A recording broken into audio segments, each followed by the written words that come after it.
कभी कभी अचानक कई शब्द जिंदगी के मायने बदल देते। इसका एहसास पहली बार मुझे तब हुआ जब अचानक एक दिन आदित्य को अपने सामने मेरे जवाब के इंतजार में खड़े पाया।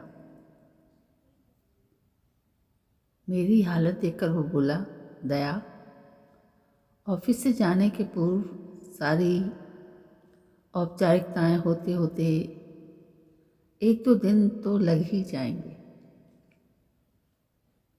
जाने से पहले तुम्हारा जवाब सुनना चाहता हूँ। कहने के साथ ही वो मुड़ा और मेरे मन मस्तिष्क में झंझावात पैदा कर गया। वो तो चला गया, लेकिन मेरी आंखों के सामने वो दृश्य दौड़ गया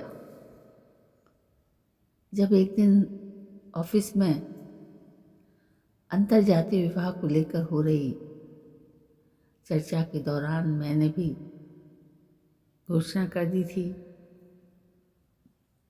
कि यूं तो मेरे घर में अंतर्जातीय विवाह के लिए सख्त मनाही है, लेकिन मैं घर वालों के विरुद्ध जा सकती हूँ। मैं विरुद्ध जा सकती हूँ बशर्ते लड़का क्लास 1 ऑफिसर हो। मुझे सपने में भी इस बात का गुमान नहीं था कि आदित्य मेरे कहे को इतनी संजीदगी से ले लेगा।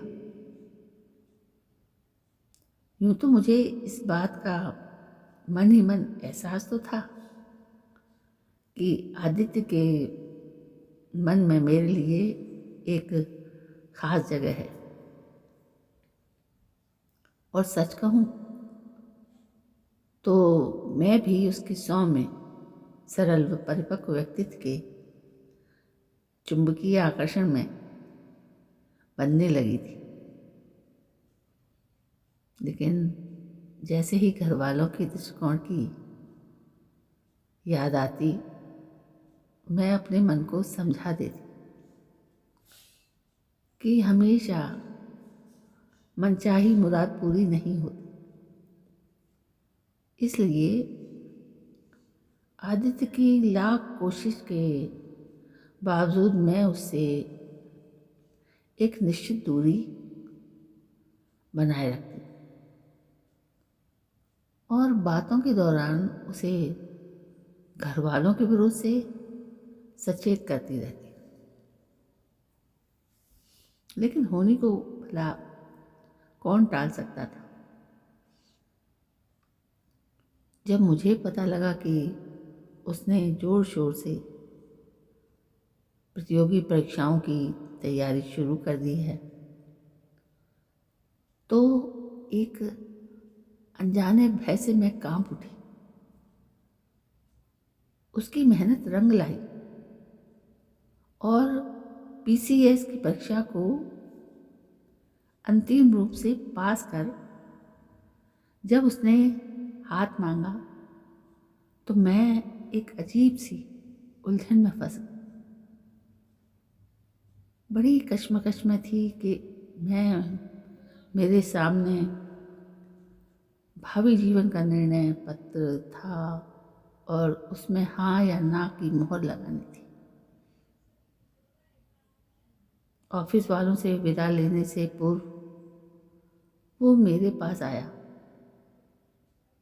लेकिन मेरी आंखों से छलकते आंसुओं ने उसके प्रश्न का जवाब स्वयं दे दिया।